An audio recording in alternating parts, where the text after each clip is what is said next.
What if World War I was avoided entirely? Imagine a world where that single spark in Sarajevo never ignited the powder keg of Europe.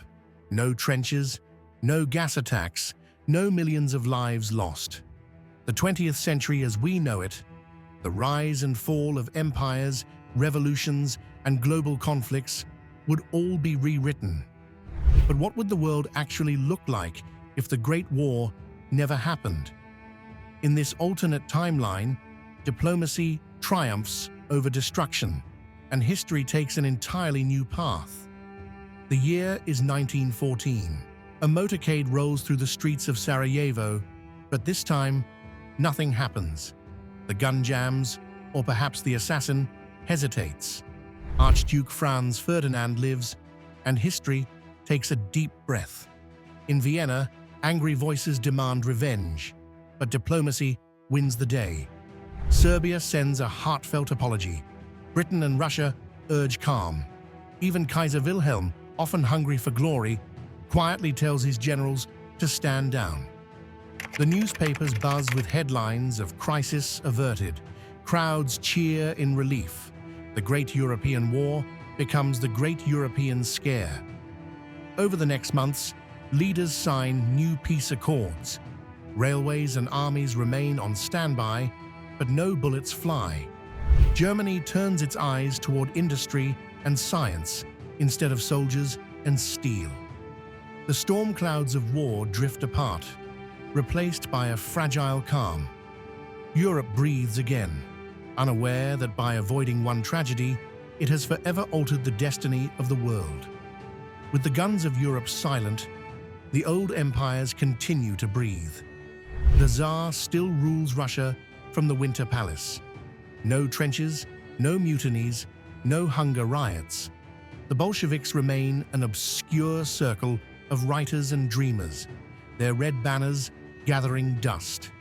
In Germany, Kaiser Wilhelm II never faces humiliation or exile. The empire thrives on commerce, not conflict.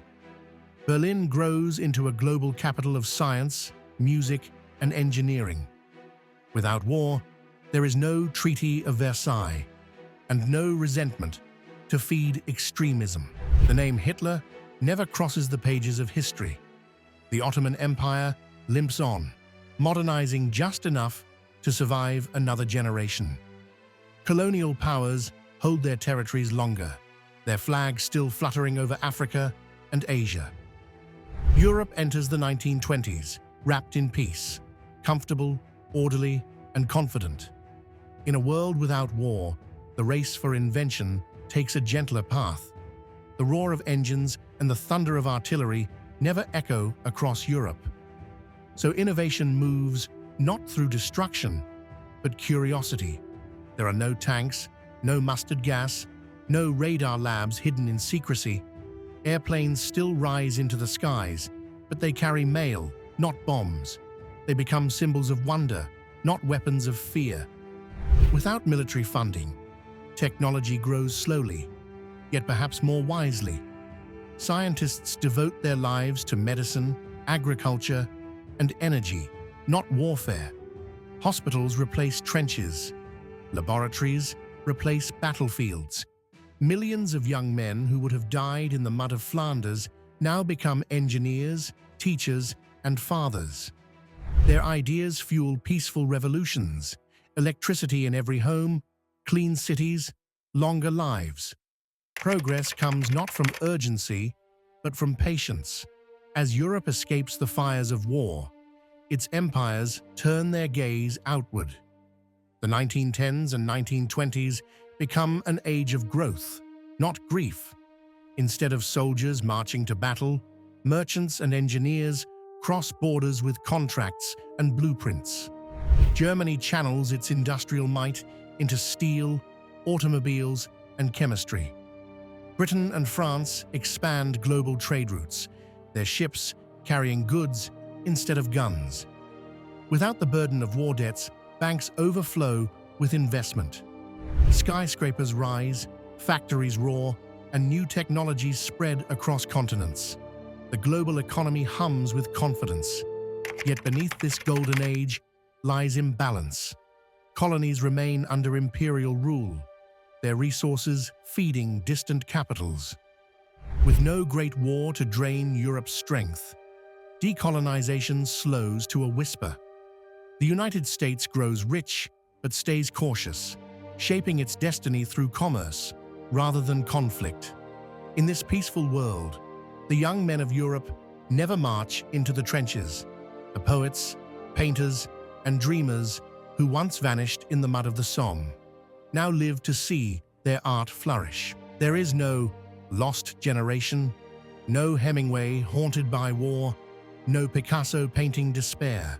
The world's art remains romantic, elegant, untouched by the darkness of trauma. Paris still dances through the 1920s, but its rebellion burns softer. The jazz clubs play, the cafes fill, yet the urgency to redefine life never comes. Without war to shake tradition, society changes slowly. Women's rights advance, but without the wartime push for labor and equality, progress drifts instead of surges.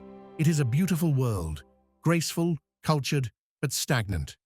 A generation spared from death, yet denied the fire that forges transformation.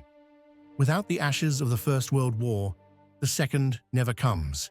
There is no Hitler, no Nazi Party, no Holocaust. The world avoids its darkest hour, and the map of Europe remains almost unchanged. Germany continues as a proud empire, trading with its neighbors instead of conquering them. France and Britain maintain their global colonies untouched by blitz or bomb. The skies above London never burn red. The United States never becomes the arsenal of democracy. Its industries rise, but its armies stay home. The atomic bomb is never built, its terrible secret still hidden in theory. A quieter century perhaps, yet one where ambition still waits for the right moment to strike. A century without world wars sounds like paradise. Cities unbombed, families unbroken, progress uninterrupted. But peace can hide its own kind of tragedy. Without the shock of global conflict, empires endure. Britain, France, and the Ottomans hold their colonies for decades longer. Revolutions that once reshaped nations never ignite. The world becomes wealthier, yet slower to change. Women's rights, civil rights, and decolonization all arrive late, moving like rivers without rain. The League of Nations, never born from crisis, remains a dream on parchment. There is no United Nations, no global cooperation to prevent disaster. Humanity avoids war, but also avoids unity. A beautiful world, yes, but perhaps one that forgot how to grow. History is built on moments, tiny choices that ripple through time. In our world, a single bullet in Sarajevo reshaped everything. But in this timeline, that bullet never fired, and humanity followed a quieter road. The world avoided the pain of war, but also the lessons that came with it. No global unity born from shared suffering. No realization of how fragile peace truly is. Progress slowed. Power hardened. Humanity became wiser in comfort, but not necessarily better. And so, we're left with the question: was peace truly the better path, or did it rob the world of the very struggles that made it stronger? Every age is shaped by its storms. Without thunder, there can be no awakening. The Great War destroyed millions, yet from its ruins, a new world emerged. In the end, perhaps history's greatest paradox is this: sometimes it takes conflict to remind us why peace matters at all.